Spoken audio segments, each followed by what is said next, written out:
Complete package എന്നൊക്കെ പറയാവുന്ന ഒരു സിനിമ കൂടിയായിരിക്കും അല്ലെ ബേബി? കാരണം നമ്മൾ ഉദ്ദേശിച്ചത് കുട്ടികളായിട്ടൊട്ടും കണക്റ്റഡ് അല്ലാത്ത ഒരാളാണ്. കുട്ടികളെ ഒരു ജീവി അങ്ങനൊന്നും പറയാത്ത ഒരാളാണ് അതല്ലേ?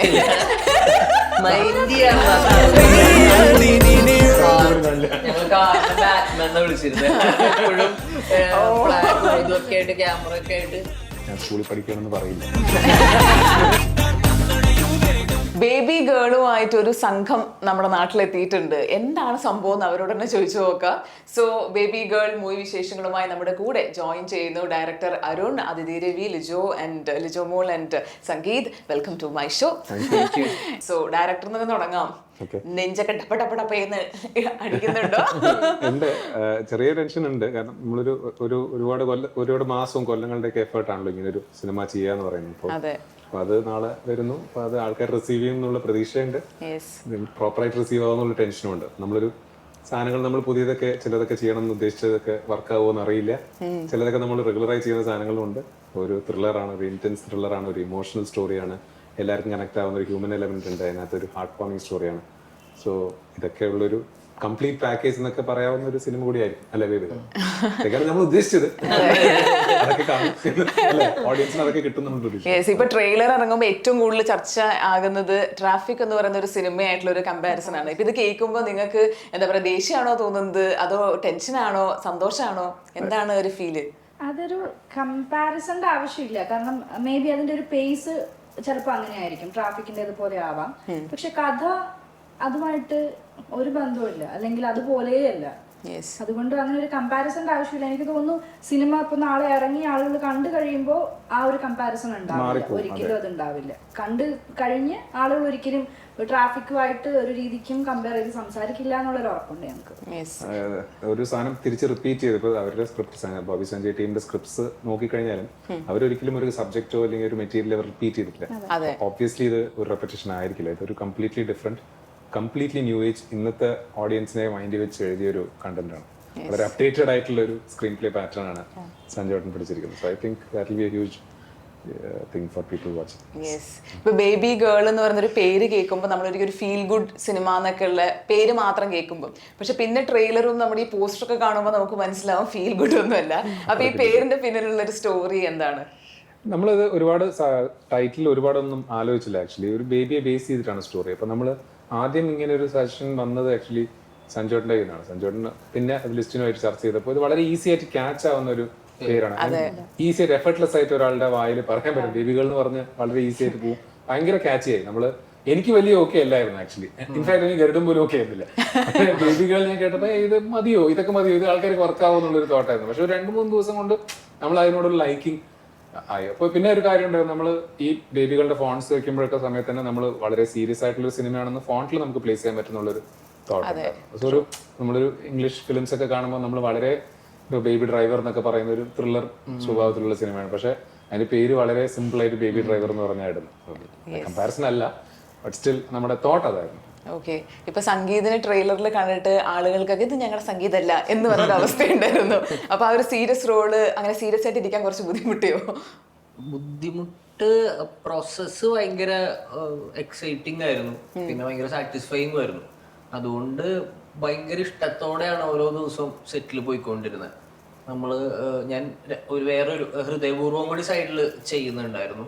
അപ്പൊ ഇതിന്റെ രണ്ടിന്റെ ഇടയിലൊക്കെയാണ്, അതായത് ഞാൻ ആദ്യമായിട്ടാണ് അങ്ങനെയും ചെയ്യുന്നത്. 2 സിനിമകൾ അറ്റ് ടൈം എന്ന് പറഞ്ഞു കഴിഞ്ഞാൽ ഒന്നൊരാടൊന്നുമല്ല, എന്നാലും ഒരു സിനിമ തീരുന്നതിന് മുമ്പ് വേറൊരു സിനിമയിൽ ജോയിൻ ചെയ്തത് ആദ്യമായിട്ടായിരുന്നു. പക്ഷെ ഇവിടെ വരുമ്പോ എല്ലാ ദിവസവും നമ്മൾക്ക്, അതായത് നമ്മളുള്ള എല്ലാ സീക്വൻസസിലും നമ്മളുടെ ഒരു ഡ്രാമ ഉണ്ട്. അത് പെർഫോം ചെയ്യാനാണെങ്കിലും സ്റ്റോറി വൈസ് ആണെങ്കിലും ഒക്കെ അത് നമ്മളെ എക്സൈറ്റ് ചെയ്യിച്ചോണ്ടിരിക്കുവായിരുന്നു ചെയ്യുമ്പോൾ. പിന്നെ ഭയങ്കര എല്ലാം കൊണ്ടും ടെക്നിക്കലിയും ചാലഞ്ചിങ് ആയിരുന്നു. ഞങ്ങൾ കുറച്ച് റോഡ് പരിപാടികളുണ്ട്, ഡ്രൈവിങ്ങും കാറും പരിപാടികളും. അപ്പൊ ഭയങ്കര ആക്റ്റീവ് ആയിരുന്നു. നമുക്ക് വെറുതെ ഇരിക്കാൻ പറ്റില്ലായിരുന്നു. എല്ലാ ദിവസങ്ങളും രാവിലെ വന്നു കഴിഞ്ഞ് കഴിഞ്ഞാൽ പിന്നെ കൂടുതൽ ഞങ്ങളുടെ 2 പേരുടെ ഏരിയാസ് എല്ലാം എടുക്കുമ്പോൾ ഫുൾ ഞങ്ങളുടെ തന്നെയായിരുന്നു. അപ്പൊ രാവിലെ ടു വൈകിട്ട് വരെ നമ്മൾ ഫുൾ ആക്റ്റീവായിട്ട് നിൽക്കേണ്ടി വന്നൊരു സിനിമയും കൂടിയായിരുന്നു ഉള്ള ദിവസങ്ങളിൽ. ഓക്കെ, ബേബികളിലേക്ക് എങ്ങനെയാണ് അതിഥി എത്തിയത്? എന്നെ അഖിൽ ചേർന്ന വിളിക്കുന്നത് ഇതിന്റെ അരുൺ ചേട്ടൻ തന്നെ പറഞ്ഞിട്ട് വിളിക്കുന്നതായിരുന്നു. പിന്നെ അരുൺ ചേട്ടനാണ് മൊത്തം ഡീറ്റെയിൽ ചെയ്ത് എനിക്ക് പറഞ്ഞു തന്നൊക്കെ. അവർ ത്രൂ വിളിക്കുന്നു. പിന്നെ ലിസ്റ്റിൻ ചേട്ടൻ്റെ പ്രൊഡക്ഷൻ, ഈ ഒരു ഫുൾ ക്രൂ നല്ലൊരു ക്രൂ ആയിരുന്നു. പിന്നെ ക്യാരക്ടറിനെ പറ്റി എന്തെങ്കിലും? ക്യാരക്ടർ ഞാൻ നിവിൻ ചേട്ടൻ്റെ വൈഫ് ക്യാരക്ടറാണ്. അപ്പം ഇതിലൊരു സബ്ജക്റ്റായി ബേസ് ചെയ്ത് ഇവർ ഈ പോസ്റ്ററിൽ കാണുന്ന പോലെ ഇവർ അതിൻ്റെ പുറകെയുള്ളൊരു ജേണി ഉണ്ട്. അപ്പം അതിൽ ഞാനൊരു പാരലി വരുന്ന നിവിൻ ചേട്ടൻ്റെ കൂടെ വൈഫിൻ്റെതായ ഒരു, അത് പടം കാണുമ്പോൾ മനസ്സിലാവും ഒരു ഒരു വൈഫിന്റെ ടിപ്പിക്കൽ വൈഫ് ഒന്നും പറയാൻ പറ്റില്ല. പക്ഷെ ഒരു എല്ലാവർക്കും എനിക്ക് തോന്നുന്നു ഈ പടത്തിലുള്ള എല്ലാവർക്കും അവരുടേതായ ഒരു ഗ്രേ ഷെയ്ഡ് കാണിക്കുന്ന ഒരു സബ്ജക്റ്റ് ആണ്. അപ്പൊ അതിൽ എന്റെയും അങ്ങനെ വരുന്നുണ്ട്. പക്ഷെ നല്ലതും എല്ലാം മിക്സ് ചെയ്ത് പോകുന്ന ഒരു സബ്ജക്റ്റ്. അപ്പൊ അതിൽ എന്റെ സൈഡ് വരുന്ന അങ്ങനെയാണ്, ഒരു പാരലി വരുന്ന ഇവരുടെ ജേണിയുടെ ഒപ്പം പാരലി വരുന്ന വേറൊരു ഏരിയയിലാണ് എന്റെ വരുന്നത്. എനിക്ക് അതുകൊണ്ട് തന്നെ ഇവരുടെ ഒരു കോമ്പിനേഷൻ ഒന്നും അങ്ങനെ ഉണ്ടായിരുന്നില്ല. എനിക്ക് നിവിൻ ചേട്ടനായിട്ടായിരുന്നു. ലിജോയിലേക്ക് വരുമ്പം ഇപ്പം ചെയ്ത എല്ലാ ക്യാരക്ടേഴ്സും കുറെ പെർഫോമൻസ് ഓറിയന്റ് ചെയ്തിട്ടുള്ള ക്യാരക്ടേഴ്സ്, അതിനൊരു സ്പേസ് ഉണ്ടല്ലോ. അപ്പോൾ എപ്പോഴെങ്കിലും ഒരു കോമഡി റോൾ എന്നൊരു ആഗ്രഹം മനസ്സിലുണ്ടോ? ഉറപ്പായിട്ടും ഉണ്ട്. എന്തെങ്കിലും ഇപ്പൊ കട്ടപ്പന ഋതിക് റോഷനിലൊക്കെ പോലെ ഭയങ്കര ലൈറ്റ് ഹാർട്ടഡ് ആയിട്ടുള്ള ഒരു ക്യാരക്ടർ ചെയ്യണമെന്ന്, ഒന്നല്ല അങ്ങനത്തെ കുറെ ക്യാരക്ടേഴ്സ് ചെയ്യണമെന്ന് തീർച്ചയായിട്ടും ആഗ്രഹമുണ്ട്. അപ്പൊ ഇതിലേക്ക് എങ്ങനെയാണ് എത്തിയതെന്ന് പറയൂ? ഇതിലേക്ക് എന്നെ വിളിക്കുന്നത് ഇതിന്റെ ലൈൻ പ്രൊഡ്യൂസർ അഖിലാണ് ആദ്യം വിളിക്കുന്നത്. വിളിച്ചിട്ട് ഇതുപോലെ സഞ്ജയ് ചേട്ടൻ, അതിനുശേഷം പിന്നെ എന്നോട് കഥ നറേറ്റ് ചെയ്തു. പിന്നെ അരുൺ ചേട്ടനെ മീറ്റ് ചെയ്തു. അപ്പോൾ കഥ കേട്ടപ്പോൾ എനിക്ക് വളരെ ഇൻട്രസ്റ്റിംഗ് ആയിട്ട് തോന്നി. ഈവൻ ക്യാരക്ടർ ആയാലും ഇപ്പൊ പറഞ്ഞ പോലെ പെർഫോം ചെയ്യാൻ സ്പേസ് ഉള്ള ക്യാരക്ടറാണ്. എനിക്ക് ഇഷ്ടപ്പെട്ടു. പിന്നെ ഈ പറഞ്ഞ പോലെ അഫ്കോഴ്സ് ഇതിന്റെ ക്രൂ മൊത്തത്തിൽ നമ്മൾ നോക്കുമ്പം ബോബി സഞ്ജയ് എന്നുള്ള പേര്, പിന്നെ അരുൺ ചേട്ടൻ, മാജിക് ഫ്രണ്ട്സ് ലിസ്റ്റിൻ സ്റ്റീഫൻ, അങ്ങനെ ലിസ്റ്റിൻ ചേട്ടൻ ആയിക്കോട്ടെ, അല്ലെങ്കിൽ പിന്നെ നിവിൻ ചേട്ടൻ. അന്ന് നിവിൻ ചേട്ടൻ ആയിരുന്നില്ല, നമ്മൾ കമ്മിറ്റ് ചെയ്യുമ്പോൾ കഥ കേൾക്കുന്ന സമയത്ത് വേറൊരു ആക്ടർ ആയിരുന്നു. പിന്നെ സംഗീതം, ഇപ്പൊ ഈ പറഞ്ഞ ആരുടെയും കൂടെ ഞാൻ വർക്ക് ചെയ്തിട്ടില്ല. പുതിയ എല്ലാവരും, ഈ കൂടെയുള്ള ആരും ഇല്ലല്ലോ, നീയും വർക്ക് ചെയ്തിട്ടില്ല. ഞങ്ങൾ ആരും ഇതുവരെയും ഇതിനു മുമ്പ് ഒരു സിനിമയിൽ ഒരുമിച്ച് വർക്ക് ചെയ്തിട്ടില്ല, ഈവൻ ടെക്നീഷ്യൻസ് ആയിക്കോട്ടെ. അപ്പൊ അതൊരു എങ്ങനെ അങ്ങനെ കറക്റ്റ് ആയിട്ട് എനിക്ക് കറക്റ്റ് ആയിട്ടും ഈ പടത്തിൽ അഭിനയിച്ച ആൾക്കാരായാലും ശരി, ടെക്നീഷ്യൻസ് ആയാലും ഭയങ്കര ലക്കാണ്. കാരണം ഒരുപാട് പേര് നമ്മളിപ്പോ ഒരുപാട് പേര് മാറിയിട്ടുണ്ട് ഇത് on the process, on the goal. ഇപ്പോൾ ലീഡ് സ്റ്റാർ ആയാലും ശരി, കൂടെ വന്ന 2-3 ടെക്നീഷ്യൻസ് മാറിയിട്ടുണ്ട്. പക്ഷെ മാറിയവരൊക്കെ ഞാൻ പ്രതീക്ഷിച്ചതിലും ബെറ്റർ ആയിട്ടാണ് എനിക്ക് ഔട്ട്പുട്ട് തന്നിരിക്കുന്നത്. സോ എനിക്ക് വലിയൊരു ഗോഡ്സ് ഗ്രേസ് ഞാൻ ഇതിന്റെ പിന്നാലെ കാണുന്നുണ്ട്. അല്ലെങ്കിൽ ഒരുപാട് ചാലഞ്ചസ് നമ്മൾ ഫേസ് ചെയ്യുന്നു ഡെയിലി ബേസിസിൽ. ട്രിവാൻഡ്രത്ത് ഒരു സിറ്റിയിൽ ഷൂട്ട് ചെയ്യുന്നു, ഒരു കുഞ്ഞിനെ വെച്ച് ഷൂട്ട് ചെയ്യുന്നു, ജസ്റ്റ് 4-5 year old ബേബി. ഇവരെ പോലെ ആർട്ടിസ്റ്റിനെ വെച്ച് നമ്മൾ ഷൂട്ട് ചെയ്യുന്നു. സോ അവർക്ക് അങ്ങനെ പ്രോപ്പർ കംഫർട്ടൊന്നും നമുക്ക് ചിലപ്പോൾ കൊടുക്കാൻ പറ്റിയെന്ന് വരില്ല. സോ അത് നമ്മുടെ ബാക്ക് ഓഫ് ദ എൻഡിൽ ഓടിക്കൊണ്ടിരിക്കുന്നു. നമുക്കൊരു ടൈം ഫ്രെയിം ഉണ്ട്. ക്രിസ്മസിന്റെ തലേന്നാണ് ഈ സിനിമ നടക്കുന്നത്. അപ്പോൾ മഴ പാടില്ല, മഴയ്ക്ക് മുമ്പ് ഷൂട്ട് തീർക്കണം. നമ്മൾ ഏതാണ്ട് April May ടൈമിലാണ് ട്രിവാൻഡ്രം പോകുന്നത്. നല്ല വെയിലും കൂടിയാണ്. സോ ഒരുപാട് ചാലഞ്ചസ് ഇനി സിനിമ, ഇപ്പൊ എന്റെ സിനിമ ഏത് സിനിമയിലും അത്രയും ഉണ്ടാവും. സോ നമ്മൾ അത്രയും ചാലഞ്ച് ഫേസ് ചെയ്യുമ്പോൾ ഇങ്ങനത്തെ ആൾക്കാരെ എന്റെ കൂടെ ഉണ്ടായത് കൊണ്ട് അത് പ്രോപ്പറായിട്ട് ചെയ്യാൻ പറ്റി. ഇപ്പൊ ഫൈ എന്ന് പറഞ്ഞൊരു ക്യാമറമാൻ, ഫയസ് സിദ്ദിഖ് എന്ന് പറയുന്ന ക്യാമറമാൻ, ഇതിന് വളരെ ഇമേഴ്സീവ് ആയിട്ടുള്ള ഒരു സിനിമ ആക്കണം എന്നുള്ളതിൽ വളരെ ക്ലിയർ ആയിരുന്നു പുള്ളി. അപ്പോൾ ഒരു ഗുഡ് ഫ്രെയിം വെക്കുക, അല്ലെങ്കിൽ നല്ല ബ്യൂട്ടി ഷോട്ട്സ് എടുക്കുക, അങ്ങനെയൊന്നും നമ്മുടെ തോട്ടിലേ ഇല്ല. നമ്മളതിനെ ഒരു ഓൺ ദ ഗോയിൽ എങ്ങനെ റോ ആയിരിക്കും, എത്രത്തോളം റോ ആക്കിയിരിക്കാൻ പറ്റും, അതിലൊരു ചെറിയൊരു പ്രസന്റബിലിറ്റി കൊണ്ടുവരിക എന്നല്ലാതെ അതിൽ കൂടുതലൊന്നും നമ്മൾ ഫ്രെയിമിൽ വർക്ക് ചെയ്തിട്ടില്ല. സോ അതൊക്കെ പുള്ളിയുടെ കോൺഫിഡൻസ് ആണ്. അത് മതി, അത് ചെയ്യാമെന്ന് പറയുന്ന ക്യാമറമാന്റെ കോൺഫിഡൻസ് ആണ്. ഒരു നല്ലൊരു എഡിറ്റർ ഈ സിനിമയിൽ ഞാൻ ലോഞ്ച് ചെയ്യേണ്ടത് ഷൈജ് എന്ന് പറഞ്ഞിട്ട് എൻ്റെ കൂടെ ഒരു 10 കൊല്ലമായിട്ട് വർക്ക് ചെയ്യുന്ന ഒരു എഡിറ്ററാണ്. പുള്ളിയുടെ വർക്ക് ഇതിലൊരു ടോക്ക് ആയിരിക്കും by the end of this film. അത് ഒരു വലിയൊരു സംഭവമായിരിക്കും ആക്ച്വലി. കാരണം ഈ സിനിമ എഡിറ്റ് ഭയങ്കര സ്ട്രോങ് ആണ്. ഈ സിനിമ കാണുന്നവർക്ക് എഡിറ്റ് ഫീൽ ചെയ്യുന്ന ഒരു സിനിമയാണ്. ഇപ്പൊ ട്രെയിലർ കണ്ടിട്ട് തന്നെ ഒരു എഡിറ്റർ എന്നുള്ള നിലയിൽ ട്രെയിലർ കണ്ടപ്പം ഹൗ ഡു യു ഫീൽ? എനിക്ക് എക്സൈറ്റിംഗ് ആയിരുന്നു. ഞാൻ കുറച്ചു നാൾ മുമ്പേ കണ്ടതാ. അതായത് ഇതിന്റെ ഫസ്റ്റ് കട്ട് ട്രെയിലർ, ഞാൻ സിനിമയുടെ എല്ലാ പ്രോസസ്സിലും ഔട്ട്പുട്ടുകൾ കണ്ടിരുന്നു. എനിക്ക് തോന്നുന്നു ഷൂട്ടിംഗ് സമയത്ത് അധികം കണ്ടിരുന്നില്ല, അതല്ലാതെ അത് കഴിയുമ്പോൾ കണ്ടിരുന്നു. അപ്പോ എല്ലാ പ്രോസസ്സിലും ഭയങ്കര എക്സൈറ്റിംഗ് ആണ് സിനിമ. നമുക്ക് പല സിനിമകളിലും ചെയ്യുമ്പോ ഒരു ഫീലിംഗ് ആയിരിക്കും, കഴിയുമ്പോൾ വേറെ. പക്ഷെ ഇത് എക്സാക്ട്ലി നമ്മൾ ചെയ്തപ്പോ ഒരു ഇന്റൻസിറ്റിയിലാണ് വർക്ക് ചെയ്തുകൊണ്ടിരുന്നത്. അത് ഔട്ട് കാണുമ്പോ ഉണ്ട്, ഫസ്റ്റ് കട്ട് കാണുമ്പോ ഉണ്ട്, പിന്നെ അത് പ്രോഗ്രസ്ഡ് ആയിട്ട് കഴിഞ്ഞ ദിവസം മിക്സിൽ ഫൈനൽ ഔട്ട് കാണുമ്പോഴും ആ ഇമോഷൻ ഇങ്ങനെ ലിഫ്റ്റ് ചെയ്ത് അതേ ഇന്റൻസിറ്റിയിൽ കിട്ടുന്നുണ്ട്. ട്രെയിലറും കണ്ടപ്പോ ഭയങ്കര എക്സൈറ്റിംഗ് ആയിരുന്നു. ട്രെയിലർ പക്ഷെ എഡിറ്റ് ചെയ്തത് മഹേഷ് ഭവൻ. ഓക്കെ. ഇപ്പോൾ ബോബി സഞ്ജയ് എന്ന് പറയുന്ന ഏറ്റവും നമ്മൾ എന്താ പറയുക നോക്കിക്കാണുന്ന ഒരു സ്ക്രിപ്റ്റ് റൈറ്റേഴ്സ് എന്ന് പറയാം. അപ്പോൾ അവരുടെ കൂടെ വർക്ക് ചെയ്യുന്നത് എത്രമാത്രം ആത്മവിശ്വാസമുണ്ട്, അതേപോലെ തന്നെ ചലഞ്ചിങ് ആയിരുന്നു? ചാലഞ്ചിങ് എന്ന് പറഞ്ഞു കഴിഞ്ഞാൽ അവർ ആക്ച്വലി ചാലഞ്ചിങ് അല്ലായിരുന്നു. കാരണം അവർ വളരെ കംഫർട്ടബിൾ ആക്കി നമ്മൾ വർക്ക് ചെയ്യുമ്പോൾ. ഗരുഡൻ സമയം തൊട്ട് നമ്മൾ അവരായിട്ട് ഡിസ്കഷനിലാണ്. അപ്പോൾ എൻ്റെ ഗരുഡൻ സ്ക്രിപ്റ്റ് ഒരുപാട് അവർ സജഷൻസ് അവരിൽ ഉണ്ടായിരുന്നു. അപ്പൊ ആ സമയത്ത് നമ്മളൊരു നല്ല വൈബ് ഉണ്ടായിരുന്നു സംസാരിക്കുമ്പോൾ. അവർ ഇപ്പൊ ബോബി സഞ്ജയ് എന്ന് പറയുന്ന ഒരു നമ്മള് ഞാൻ സ്കൂളിൽ പഠിക്കണമെന്ന് പറയില്ല, പക്ഷെ അവരുടെ സ്ക്രിപ്റ്റ് നമ്മൾ വളരെ ചെറുപ്പം തൊട്ട് കണ്ട് നമ്മൾ മലയാള സിനിമയുടെ ദിശ മാറ്റിയ ഒരു റൈറ്റേഴ്സ് ആണ്. അപ്പോൾ നമുക്ക് ഒരു ഇൻസ്പിറേഷൻ ആണ്. നമ്മൾ ഇനി എഴുതുമ്പോൾ അല്ലെങ്കിൽ നമ്മൾ എന്തെങ്കിലും സിനിമ ചെയ്യുമ്പോൾ അവർ ചെയ്ത പോലത്തെ ഒരു സാധനം നമ്മളും ചെയ്യണം എന്ന് ആഗ്രഹിച്ചിരുന്ന ആൾക്കാർ. അപ്പോഴത്തെ സിനിമയുടെ ട്രെൻഡ് മാറ്റി വിടാൻ പറ്റാവുന്ന ഒരു സാധനം ചെയ്യാൻ പറ്റുമോ എന്നൊക്കെയാണ് നമ്മുടെ ആഗ്രഹം.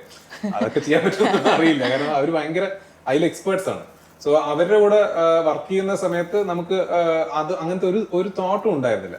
അവരൊരിക്കലും നമ്മൾ അങ്ങനെ ഡീൽ ചെയ്തിട്ടില്ല. ഇപ്പോ ആക്ച്വലി ഞാൻ ഈ കഴിഞ്ഞ 1.5 കൊല്ലത്തിൽ ഏറ്റവും കൂടുതൽ ഞാൻ സംസാരിച്ചിരിക്കുന്നത് Sanjay. Now is like more than a brother to me. ഭയങ്കര ക്ലോസ് ആയി ഞാൻ പുള്ളിയായിട്ട്. എനിക്ക് മോർ ദാൻ ഈ ബേബികൾ എഴുതുന്നതിനെക്കാട്ടിലും ആ റിലേഷൻഷിപ്പ് ഞാനിപ്പോ ഒരുപാട് ചെറിഷ് ചെയ്യുന്നുണ്ട്. ഐ തിങ്ക് സഞ്ജയ് അങ്ങനെ തന്നെയാണ്, ഭയങ്കര ക്ലോസ് ആയി ഞങ്ങള്. സഞ്ജയേട്ടനായിട്ട് ആക്ച്വലി കോൺവെർസേഷൻസ് ഒക്കെ ഭയങ്കര ക്വാളിറ്റി. ഞങ്ങള് ശരിക്കും പറയാം ആക്ച്വലി ഇതാണ് ഇവര് ഭയങ്കര നമ്മളുടെ മനസ്സിൽ ലെജൻസ് ആണ് ആക്ച്വലി. സഞ്ജയേട്ടന്റെ ഇടയ്ക്ക് നമ്മൾ ഡീൽ ചെയ്ത് കാണുമ്പോൾ ഭയങ്കര രസമാണ്. അറ്റ് ദ സെയിം ടൈം ചില മൊമെന്റ്സിൽ ഭയങ്കര ക്വാളിറ്റി കോൺവെർസേഷൻസിലോട്ട് പോകുമ്പോ ഇരുന്ന് സംസാരിക്കാനൊക്കെ ഭയങ്കര രസമാണ്. കോൺവെർസേഷനൊക്കെ ഭയങ്കര രസമാണ്. നമുക്ക് ഒരുപാട് ഡയമെൻഷൻസ് നമുക്ക് ഓപ്പൺ ചെയ്തു തരാം അവരോടുള്ള conversation. So it is also A learning experience. കാരണം എനിക്കറിയില്ല, നമ്മളൊരു 20 years കഴിഞ്ഞ ഞാൻ ഇന്നത്തെ ഞാൻ നല്ലല്ലോ അന്നത്തെ ഞാൻ അതെന്ന് പറയുമ്പോ അപ്പോ നമ്മള് ഇങ്ങനത്തെ ഒരു സാധനം ചെയ്യുമെന്ന് എനിക്കറിയില്ല. But they did it. ഇത് കാണും പറയും ഇതിന്റെ ഒരു യങ് വൈബ് ഉണ്ട് ഈ സിനിമയ്ക്ക്, ഒരു യങ് എനർജി ഉണ്ട്. I don't think I will be able to do it in another 20 years. ഇതേപോലത്തെ ഒരു സിനിമ ഷൂട്ട് ചെയ്ത പോലെ എനിക്കറിയില്ല. But they could reinvent themselves. So I think അത് അവരുടെ ക്വാളിറ്റി തന്നെയാണ്. ഇപ്പം നിവിൻ എങ്ങനെയാണ് പ്രൊജക്ടിലേക്ക് ഇന്നാവുന്നത്? നിവിൻ നമുക്കൊരു ലീഡ് സ്റ്റാർ നമ്മൾ പ്രീവിയസ്ലി അനൗൺസ് ചെയ്ത സ്റ്റാർ ഒരു വേറൊരു ഷൂട്ടിന്റെ ഇതില് വേറൊരു സീനിയർ ആർട്ടിസ്റ്റുമായിട്ട് ഒരു കോമ്പിനേഷൻ, അത് ചേഞ്ച് ചെയ്യാൻ പറ്റാത്തൊരു സിറ്റുവേഷൻ, വളരെ സീരിയസ് ആയിട്ടുള്ള ഇഷ്യൂ ആയിരുന്നു. സോ നമുക്ക് ഓപ്ഷൻ ഇല്ലായിരുന്നു, നമുക്ക് അത് ആരെയും നിർബന്ധിക്കാനും പറ്റില്ല. So they had to go. അപ്പൊ അങ്ങനെ ഒരു സിറ്റുവേഷൻ വരുമ്പോൾ നമുക്ക് ഏറ്റവും ലാസ്റ്റ് മിനിറ്റ് ആയി, അതായത് ഏപ്രിൽ മെയിൽ ഷൂട്ട് ചെയ്തെങ്കിൽ മഴ വരും.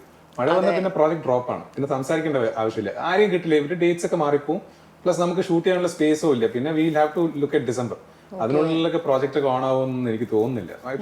കഴിഞ്ഞു കയ്യിൽ നിന്ന് പോയി എന്ന് തന്നെ വിചാരിച്ചിരിക്കുമ്പോഴാണ് പുള്ളിക്ക് കേൾക്കാം എന്ന് പറഞ്ഞ് പുള്ളി കേട്ടു. പുള്ളി കേട്ടപ്പോൾ പുള്ളി ഓക്കെ പറയില്ല എന്ന് പറഞ്ഞിട്ടാണ് ഞങ്ങൾ കഥ പറയാൻ തന്നെ പോണത്. ഞാൻ എന്തായാലും പറഞ്ഞു നമുക്കൊരു ട്രൈ ചെയ്യാറുണ്ട് എന്ന് പറഞ്ഞ് നമ്മൾ പോയി കഥ പറഞ്ഞു.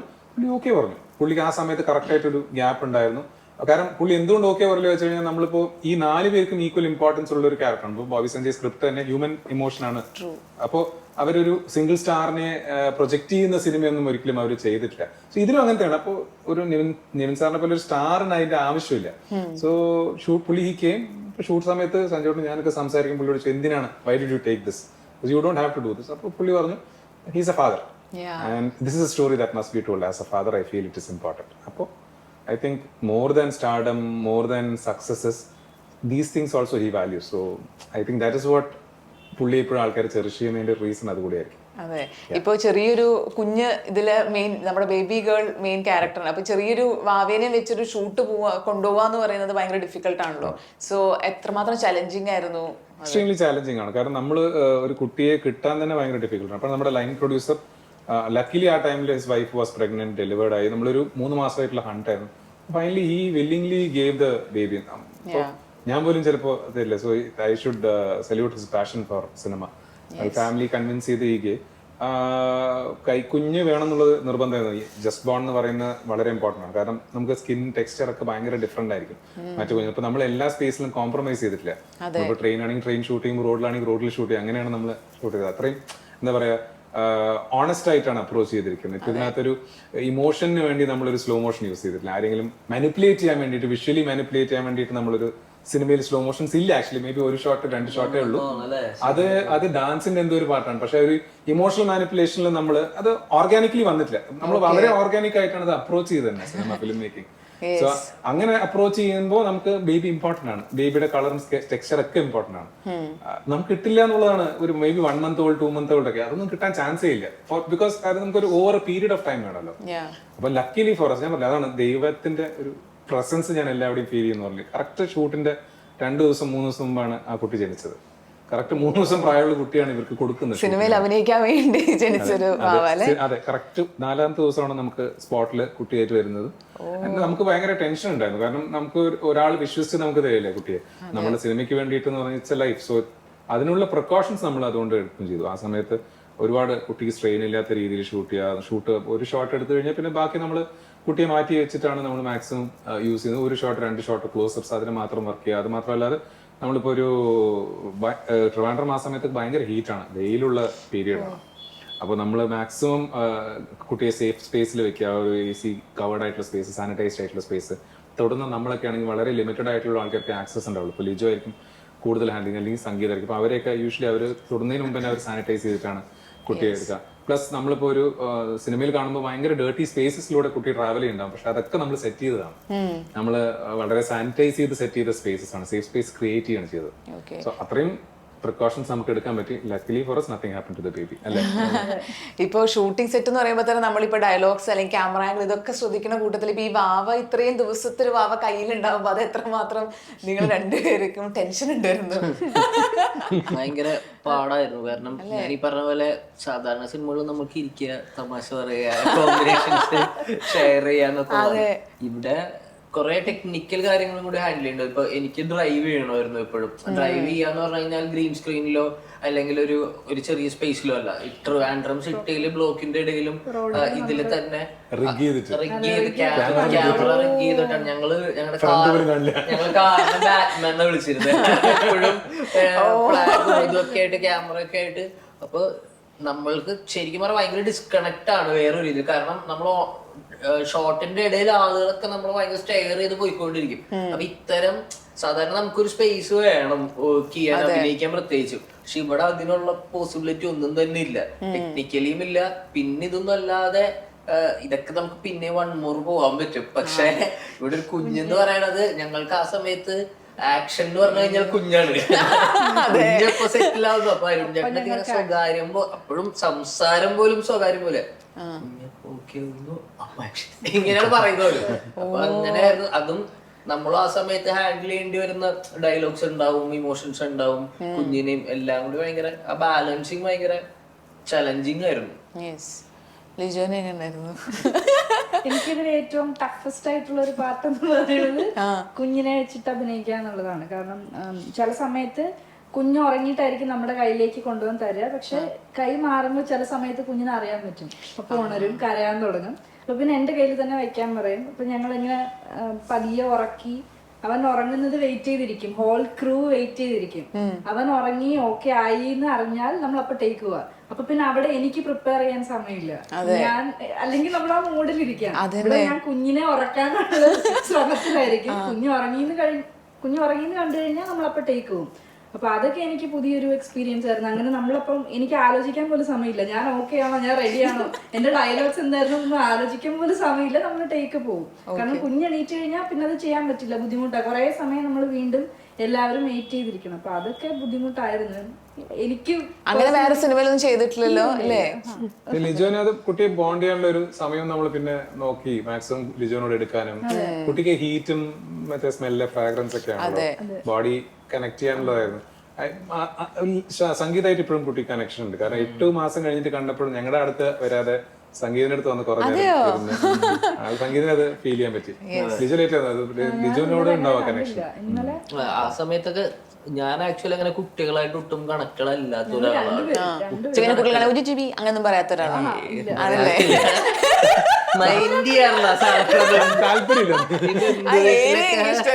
ബന്ധു വീട്ടിലൊക്കെ മാമൂദിസക്കോ അങ്ങനത്തെ പരിപാടിക്കൊക്കെ പോകുമ്പോ കുട്ടീനെ കാണില്ലേ, ആ കാണാൻ അങ്ങനെയാണ് നമ്മള്. പക്ഷെ ഇവിടെ എത്തിയപ്പോ അതാണ് എനിക്ക് ആക്ച്വലി ഈ സിനിമ ആസ് എ പേഴ്സൺ നമ്മളെ കുറച്ചും കൂടി ബെറ്റർ ഹ്യൂമൻ ബീങ് ആക്കിയിട്ടുണ്ട്. എനിക്ക് ഈ സിനിമയുടെ ഏറ്റവും വലിയ ടേക്ക് അവേ ബാക്കി എല്ലാത്തിനേക്കാളും കൂടുതൽ അതായിരിക്കും. സിനിമയുടെ പ്രോസസ്സിൽ 25 ദിവസം കഴിഞ്ഞപ്പോ എനിക്ക് ഒരു പരിപാടി മാറിയിട്ടുണ്ട്. അതങ്ങനെ ആർക്കും ചിലപ്പോൾ കൂടുതലുള്ളവർക്ക് മനസ്സിലാവണമെന്നില്ല, പക്ഷെ എന്റെ ഇന്റേണലി എനിക്കൊരു ഹ്യൂമൻ നേച്ചേഴ്സ് കുറച്ചും കൂടി ബെറ്റർ ആയിട്ടുണ്ട്. അപ്പൊ അതിന് കുഞ്ഞു ഭയങ്കര ഒരു കാരണമാണ്, ഇതിലെ ക്യാരക്ടർ കാരണമാണ്, സ്ക്രിപ്റ്റും ഇതിൽ ഞാൻ പറഞ്ഞ വരികൾ ഭയങ്കര കാരണമാണ്. ഇതൊക്കെ റീസൺ ആണ് നമ്മളെ ബെറ്റർ ആക്കാനുള്ള. അപ്പൊ ഈ സിനിമ എന്ത് വന്നാലും നമ്മൾക്ക് പ്രോസസ്സിൽ ഹാപ്പിയാണ് നമ്മള്. അതെ, യെസ്. അതിഥിക്ക് ഏറ്റവും കൂടുതൽ നിവിനുമായിട്ടായിരുന്നില്ലേ കോമ്പിനേഷൻ? കുഞ്ഞിനെടുത്തിട്ടേ ഇല്ല. വേറെ കുട്ടിയായിരുന്നു. അത് ശരി, വേറെ കുഞ്ഞുണ്ടായിരുന്നു.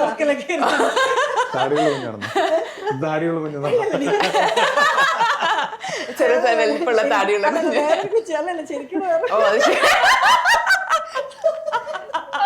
അപ്പൊ നിവിൻ ചേട്ടന്റെ കൂടുതലൊരു എങ്ങനെയായിരുന്നു കോ ആക്ടർ ആയിട്ട്? നിവിൻ ചേട്ടൻ ഈ പറഞ്ഞ ഭയങ്കര ഫണ്ണാണ്. ഞാനിപ്പോ ഇടയ്ക്ക് ഇങ്ങനെ പറയായിരുന്നു, നിവിൻ ചേട്ടൻ നമ്മളെയൊക്കെ ചിരിപ്പിക്കും. ഷോർട്ടിന്റെ സമയത്തൊക്കെ ചിരിപ്പിച്ചിട്ട് ആള് പക്ഷെ അടിപൊളിയായിട്ട് ചെയ്യും. നമ്മുടെ കയ്യിൽ നിന്ന് ഫുൾ പോകും. അപ്പൊ അങ്ങനത്തെ കുറച്ച് എക്സ്പീരിയൻസ് ഒക്കെ എനിക്ക് ഉണ്ടായിട്ടുണ്ടായിരുന്നു. പക്ഷെ ഭയങ്കര രസമായിരുന്നു. നല്ലൊരു ഭയങ്കര ജെന്യൂൻ ആയിട്ടുള്ള ഒരു ചേട്ടൻ. അപ്പം വർക്ക് ചെയ്യാൻ കുറച്ചുകൂടി ഈസി ആയിരുന്നു. യെസ്. അപ്പോൾ നമ്മളുടെ സിനിമ റിലീസ് ആവാൻ പോവാണ്. അപ്പോൾ നമ്മുടെ ഓഡിയൻസിന്റെ അടുത്ത് എന്താണ് ബേബി ഗേളിനെ പറ്റി പറയാനുള്ളത്? ബേബി ഗേൾ ഒരു ഇന്റൻസ് ഇമോഷണൽ ഫാമിലി ത്രില്ലറാണ്. ഒരു ഹാർട്ട് വാർമിംഗ് എക്സ്പീരിയൻസ് തരുന്ന ഒരു സിനിമയായിരിക്കും. വെറും ഒരു ത്രില്ലർ അല്ലാതെ ജസ്റ്റ് ഒരു ഷെൽ ഓഫ് ത്രില്ലറാണ്. പക്ഷെ അതിനകത്ത് വളരെ ഡീപ്പായിട്ടുള്ള ഹ്യൂമൻ ഇമോഷൻസ് പറയുന്നത്, നമുക്ക് കണ്ണ് നിറയുന്ന, നമ്മൾ കണക്റ്റ് ആവുന്ന ഒരു കഥ ഈ സിനിമയ്ക്കകത്തുണ്ട്. അപ്പോൾ വരുമ്പോൾ മനസ്സ് നിറയെ വരും എന്നുള്ളതാണ് നമ്മുടെ ഒരു എക്സ്പെക്ടേഷൻ. അതാണ് നമ്മൾ ട്രൈ ചെയ്തിരിക്കുന്നത്. ഐ തിങ്ക് സഞ്ജോട്ടൻ അതൊക്കെയായിരുന്നു അതിൻ്റെ anticipation of this film. So അത് തന്നെ ആയിരിക്കും എന്നുള്ളതാണ്. എല്ലാവരും കാണണം, കണ്ട് സപ്പോർട്ട് ചെയ്യണം. യെസ്. അപ്പോൾ thank you so much. All the best for the team. Thank you.